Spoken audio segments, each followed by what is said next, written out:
Hello everyone, कैसे हो? आयो आशा करते हैं आप लोग अच्छे होंगे, मस्त होंगे, स्वस्थ होंगे। तो आज हम आपको ये क्लासेस उपलब्ध करा रहे हैं क्योंकि किसी कारणवश पीसी ख़राब हो चुके हैं और लाइव आने में प्रॉब्लम है। तो हम सोचे कि आपको क्यों ना ये क्लासेस आपको सब्जेक्टिव क्वेश्चन समझा दूँ। तो उम्मीद करते हैं आप लोग अंत तक बने रहना और आपको ऑल सब्जेक्ट का ऐसे PDF सब्जेक्ट ही आपको मिलेगा और ऑब्जेक्टिव प्रश्न हम आपको लाइव क्लासेस लेंगे और ये भी आपको लाइव क्लास मिलेगा। ठीक है, तो लघु उत्तरीय प्रश्न हिंदी हिंदी देखने वाले गद्य खंड, कौन सा गद्य खंड देखने वाले हैं। पहले क्वेश्चन है, अगर हमें वाक शक्ति ना होती तो क्या होता। वाक शक्ति मतलब समझे, बोलने का क्षमता, ability of power of capacity. अगर आप पहचाने जाते हो तो आपकी वाक शक्ति से पहचाने जाते हो। तो यदि मनुष्य में वाक शक्ति ना होती तो सृष्टि गूंगी बढ़ी जाती, बह रह जाती। सब लोग लुंज पुंज में हो मानो कौन बैठा कोने में बैठा हो दिए गए होते।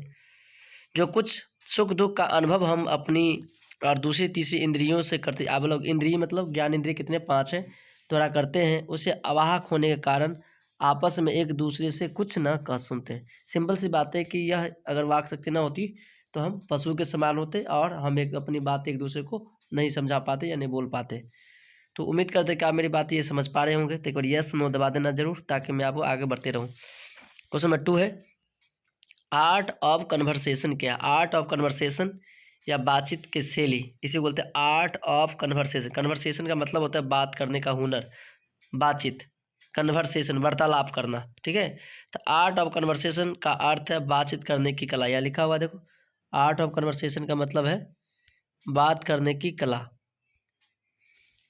बात करने की कला को कहते हैं आर्ट ऑफ कन्वर्सेशन। क्या कहते हैं? आर्ट ऑफ कन्वर्सेशन कहते हैं। ठीक है, कला का उत्तम से उत्तम ढंग से बात करने की जो कला है, सामने वाले सुनने वाले सुनकर प्रसन्न प्रफुल्ल हो जाते हैं, मतलब अच्छा लगता है उन्हें।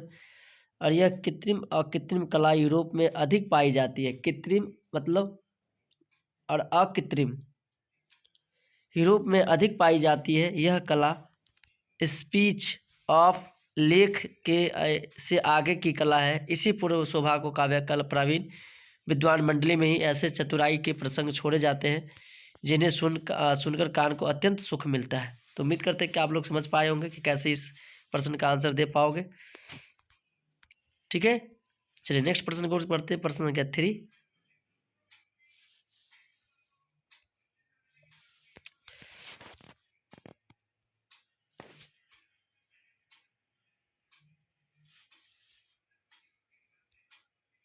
प्रश्न संख्या 3, बातचीत के संबंध में बेन जॉनसन और एडिसन के क्या विचार है? बातचीत के संबंध में बेन जॉनसन और एडिसन के क्या विचार है? तरह पढ़ना, वेन जॉनसन का यह कहना था कि बोलने से ही मनुष्य के रूप का साक्षात्कार होता है। बोलने से ही रूप की सुंदरता और कुरूपता का पता चलता है। एडिसन का मत है कि असल बातचीत सिर्फ 2 व्यक्तियों में ही हो सकती है। जब 2 आदमी होते हैं तब अपना दिल एक दूसरे से के समान खोलते हैं। जब एक दो प्रेमी दूसरे प्रेमी से बातें करते हैं, दिल की बातें करती है, फिर पता नहीं क्या क्या बातें होती है और वो टाइम पास नहीं हो पाता उसका।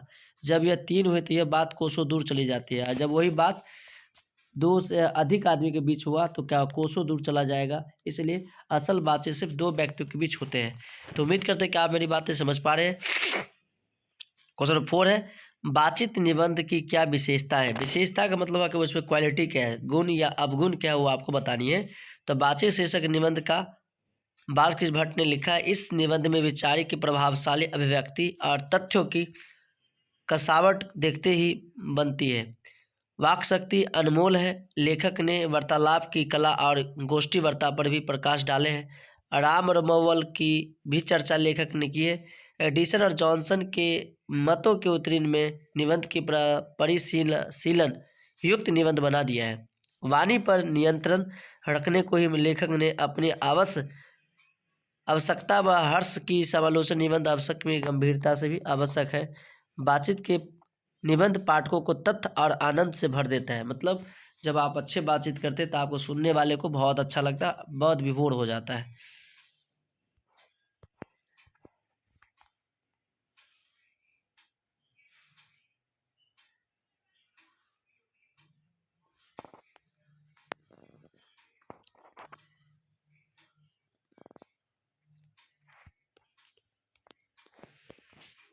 नेक्स्ट क्वेश्चन नंबर 5, लपटन साहब उसने कहा था कहानी का पात्र की जेब से क्या बरामद हुआ था। तो लपटन साहब की जेब से बेल के आकार के 3 गोले, कौन से कितने गोले, बेल के आकार के 3 गोले, ये आपका पूछा देखो 2019 एनुअल आईएससी के मतलब इंटर ऑफ साइंस से पूछा गया है। ठीक है, तो लपटन साहब की जेब से बेल के आकार के 3 गोले निकले थे, कितने निकले, 3 गोले। क्वेश्चन नंबर 6 है, उसने कहा था कहानी का केंद्रीय भाव क्या है। तो चंद्रधर शर्मा गुलेरी द्वारा रचित कहानी उसने कहा था 1915 में कहा था कि एक प्रेम कहानी है, यह दिव्य प्रेम कहानी है, ऐसी कहानी देखने को नहीं मिलती।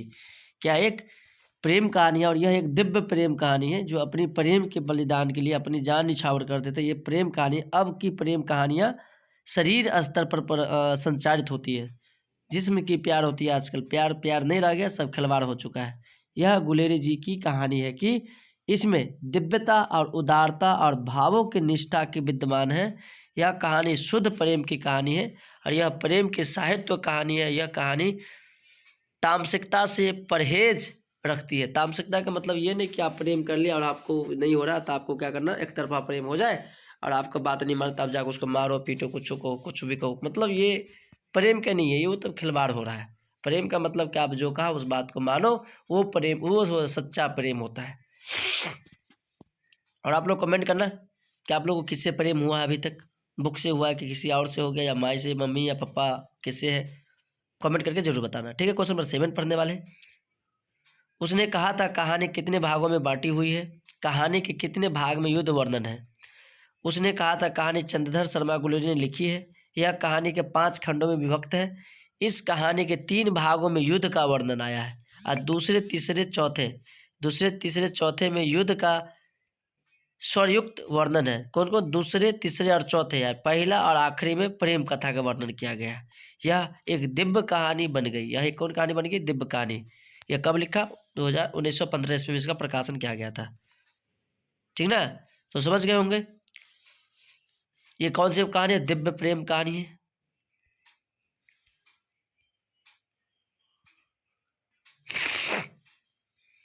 नेक्स्ट क्वेश्चन नंबर 7 है, उसने कहा था कहानी कितने भागों में बटी हुई है। ये तो आप अभी जस्ट पढ़ लिए। क्वेश्चन नंबर 8 पढ़ेंगे, जयप्रकाश नारायण की पत्नी का क्या नाम था और उसकी किसकी पुत्री थी। देखो पूछा है 2019 आईएससी इंटर ऑफ साइंस में। जयप्रकाश नारायण की पत्नी का नाम प्रभावती देवी था। वे ब्रज किशोर प्रसाद की पुत्री थी। यानी कि जयप्रकाश नारायण का बाबू ससुर का नाम है ब्रज किशोर, ठीक है, और उसकी पत्नी का नाम है प्रभावती। एक है पार्वती देवी, जो किसके पत्नी का नाम है, आप कमेंट करके जरूर बताना। ठीक है, तो आप समझ गए कि जयप्रकाश नारायण की पत्नी का नाम है प्रभावती और है पार्वती। कमेंट करके जरूर बताना। क्वेश्चन नंबर 9 है, भ्रष्टाचार की जड़ क्या है। तो भारत में भ्रष्टाचार की जड़ यहाँ के राजनीति में छिपी हुई है। सरकार की गलत नीतियाँ है भ्रष्टाचार का जड़। अगर सरकार चाहे तो सारी भ्रष्टाचारियों को पकड़ के कारावास में डाल सकते हैं और भ्रष्टाचारियों को दूर करें, लेकिन ऐसे करेंगे नहीं, क्योंकि उनका भी रोजी रोटी इन्हीं से लोगों से चलता है, भ्रष्टाचारी से चलता है। ठीक है, भ्रष्टाचारियों का बढ़ावा सरकार का नीति है। सरकार अगर चाहे तो सबको शिकंजा कर सकते हैं और दबाव डाल सकता है, लेकिन ऐसे करेंगे नहीं। चुनाव में अनंत रुपए खर्च कर राजनेता चुनाव लड़ते हैं और सरकार की खर्च भी काम नहीं होता। चुनाव पद्धति में भी परिवर्तन जरूरी है। बेईमान गुंडे और भ्रष्टाचारी चुनाव लड़ सकते हैं। ऐसी अर्थव्यवस्था चुनाव आयोग की करनी होगी कि भीड़ तंत्र इस भ्रष्टाचार को चुनाव से दूर करना अब मुश्किल हो रहा है। ठीक है, चलिए नेक्स्ट क्वेश्चन है, क्वेश्चन नंबर 10, बापू और नेहरू की किस विशेषता का उल्लेख जेपी ने अपने भाषण में किया। तो बापू और नेहरू की महानता छिपी हुई थी। उनकी महत्ता यही थी कि वो आलोचनाओं को बर्दाश्त करते थे और वे आलोचनाओं को सम्मान करते थे। वे आलोचनाओं को समझा बुझाकर साथ लेकर चलने में विश्वास कर रखते थे। तो उम्मीद करते हैं आप लोग को वीडियो अच्छा लगा हो तो लाइक शेयर कमेंट जरूर करें, ताकि आपका चैनल KVS कोचिंग सेंटर आपके लिए कंटिन्यूअस आप लोग के लिए, जब वो क्लास से प्रॉब्लम हुई तो हमने सोचा कैसे आप क्लास को उपलब्ध करा दें। ठीक है, चलते बढ़ते हैं नेक्स्ट क्वेश्चन की ओर। नेक्स्ट क्वेश्चन नंबर 11 है, जयप्रकाश नारायण कम्युनिस्ट पार्टी में क्यों नहीं शामिल हुए। जयप्रकाश नारायण कम्युनिस्ट पार्टी में क्यों नहीं शामिल हुए। आंसर है अमेरिका प्रवास, प्रवास का मतलब गया, अमेरिका जो गया, अमेरिका प्रवास के दौरान जेपी घोर कम्युनिस्ट थे। JP JP for Jayaprakash Narayan communist थे। वह लेनिन और ट्राटस्की का समय का था। 1924 में लेनिन थे, 1924 में जेपी मार्क्सवादी बने। क्वेश्चन आएगा कि जेपी मार्क्सवादी कब बने, तो 1924 ईस्वी में बने। ठीक है, मार्क्सवादी बने थे। मार्क्सवादी के सभी ग्रंथ उन्होंने पढ़ डाले। रात को एक रियासत टेलर में के घर रोज क्लास लेते थे, और वहाँ के जब लौटते तो घर कम्युनिस्ट थे, लेकिन वे राष्ट्रहित में अंग्रेजों को भगाने के कांग्रेस में शामिल हुए। कम्युनिस्ट होकर भी वे अनेक कांग्रेसों से अलग थलग नहीं रह सके। आज़ादी की लड़ाई में भाग लेना था। ठीक है, आज़ादी की लड़ाई में उन्होंने भाग लिया। नेक्स्ट क्वेश्चन है 12, आंदोलन के नेतृत्व के संबंध में जयप्रकाश नारायण के क्या विचार थे। आंदोलन का नेतृत्व वे किस शर्त पर स्वीकार करते हैं, किस प्रकार वो स्वीकार करते हैं। भ्रष्ट केंद्र सरकार को जेपी उलट देना चाहते थे। बिहार के छात्रों ने एक आंदोलन चलाया, बाद में जेपी इसके नेतृत्वकर्ता बने। यह क्रांति थी संपूर्ण क्रांति। क्या थे? संपूर्ण क्रांति। जेपी बार बार छात्रों से कहते थे देश का भविष्य आपके हाथों में है। क्या कहते थे?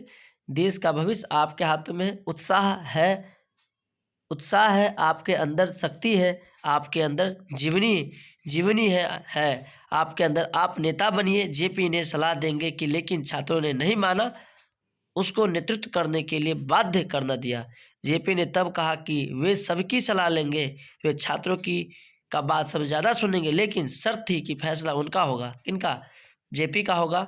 इस फैसले को सभी को मानना होगा, तब तो जेपी नेतृत्व का मतलब होगा, तभी तो क्रांति सफल होगी, अन्यथा नहीं होगी।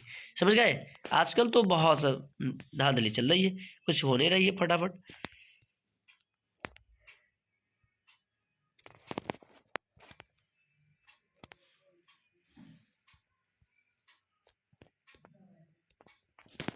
क्वेश्चन 13, भ्रष्टाचार की जड़ क्या है। क्या आप जेपी से सहमत हैं? इसे दूर करने के क्या सुझाव देंगे? आंसर है इलेक्शन का खर्च, चुनाव का खर्च बहुत ज़्यादा है। इलेक्शन समझते हैं? इलेक्शन जो होता है, जो आम विधानसभा चुनाव आने वाली 2025 तो आ ही चुकी है, 2 जनवरी है, और इस 2025 में चुनाव होनी है, तो बहुत से ज़्यादा खर्च होते हैं। यही भ्रष्टाचार की जड़ है। करोड़ों रुपए चुनाव में खर्च होते हैं। एक तरफ गरीब हटाओ का नारा लगाए जाते हैं, समाजवाद का नारा लगाए जाते हैं, चुनाव का खर्च ब्लैक मार्केटियर लोगों से इकट्ठा करेंगे इलेक्ट्रिक मनी, करोड़ों का रुपए जिसका कोई हिसाब नहीं, कोई किताब नहीं। जेपी चिल्लाते रहे इस चुनाव पद्धति में आमूल परिवर्तन होना चाहिए, चुनाव खर्च कम करना चाहिए, लेकिन जेपी की किसी ने नहीं सुनी। परिणाम था कि सत्ता पलट गया।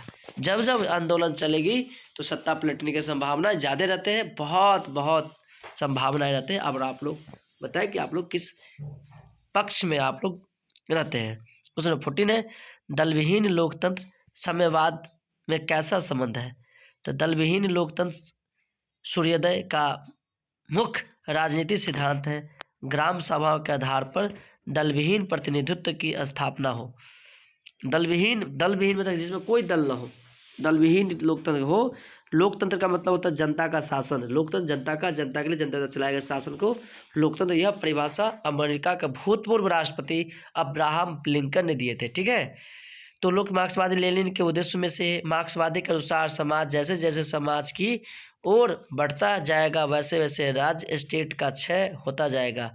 अंत में स्टेटलेस सोसाइटी की स्थापना होगी। वह समाज अवश्य ही लोकतांत्रिक होगा जब, बल्कि उसी समाज में लोकतंत्र का सच्चा स्वरूप प्रकट होगा। यह लोकतंत्र निश्चय ही दलविहीन होगा। क्या होगा? दलविहीन होगा, मतलब जिसका कोई दल ना हो।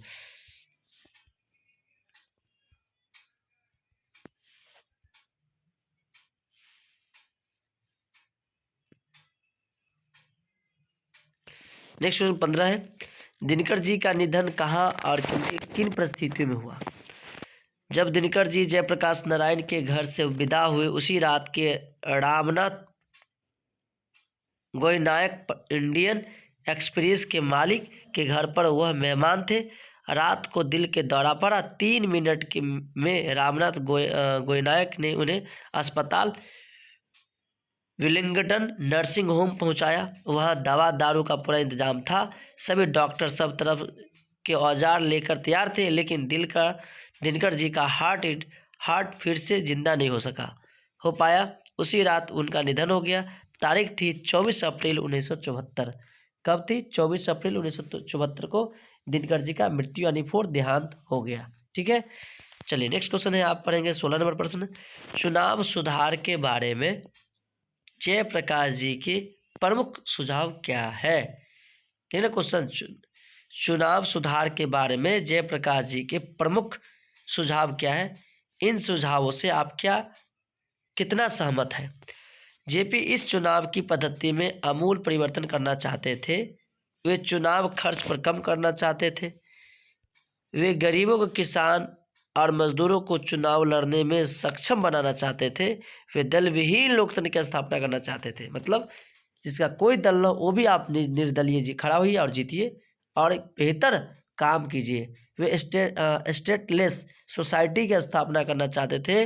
वे जीत गए बेईमान राजनीतिज्ञों को वापस बुलाकर अधिकार लाना चाहते थे। वे बेईमानी संपत्ति की जबरदस्ती चाहते थे। यदि वे बातें राजनीति में घटित होगी तो संपूर्ण क्रांति सफल होगी, लेकिन वह इसका उल्टा हो गया। क्या हो गया? उल्टा हो गया। समझ गए? कैसा चाहते थे? जिसका कोई सोसाइटी ना हो, डायरेक्ट हो। 17 है, यदि संधि का वार्ता कुंती और गांधार के बीच हुई होती तो बहुत संभव था कि महाभारत न मचता। ठीक है, कौरवों की सभा में संधि वार्ता दुर्योधन और कृष्ण के बीच हुई, जो असफल हो गई।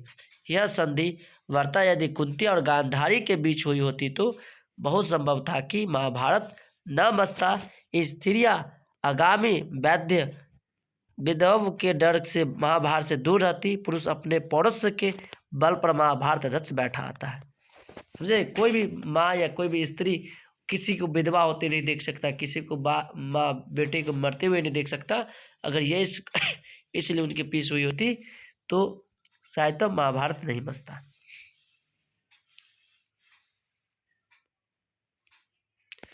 नेक्स्ट क्वेश्चन है 18। बुद्ध ने आनंद से क्या कहा?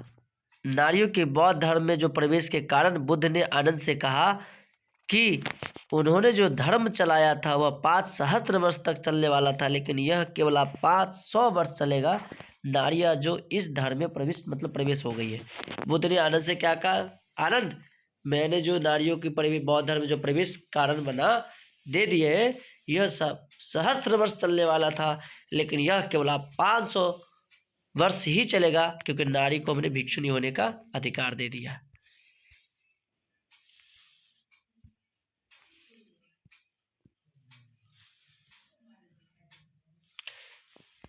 Question number 19। नारी का पराधीनता कब नारी की पराधीनता कब आरंभ हो गई? नारी की पराधीनता तब आरंभ हुई जब मानव जाति ने कृषि का आविष्कार किया, जिसके चलते नारी घर में, पुरुष बाहर रहने लगा, और पुरुष कुदाल चलाने वाला और स्त्री हथौड़े परोसने का काम करने वाली बन गई। तो थैंक यू बेट्स फॉर लक। मिलते हैं नेक्स्ट वीडियो के साथ। अगर आपको वीडियो अच्छा लगे तो फिर से हम आपके लिए फिर से तैयार करेंगे। पीसी कल सही होगी, फिर हम लाइव कल से मिलने वाले हैं। तो थैंक यू बेट्स फॉर लक। मिलते हैं नेक्स्ट वीडियो के साथ। अगर आप लोगों को वीडियो अच्छा लगे तो लाइक कमेंट जरूर करें, ताकि मैं आपको इसे नेक्स्ट क्वेश्चन वीडियो के साथ फिर से मिलूँ। थैंक यू, आज के लिए बाय बाय, टाटा। फिर मिलते हैं नेक्स्ट वीडियो के साथ।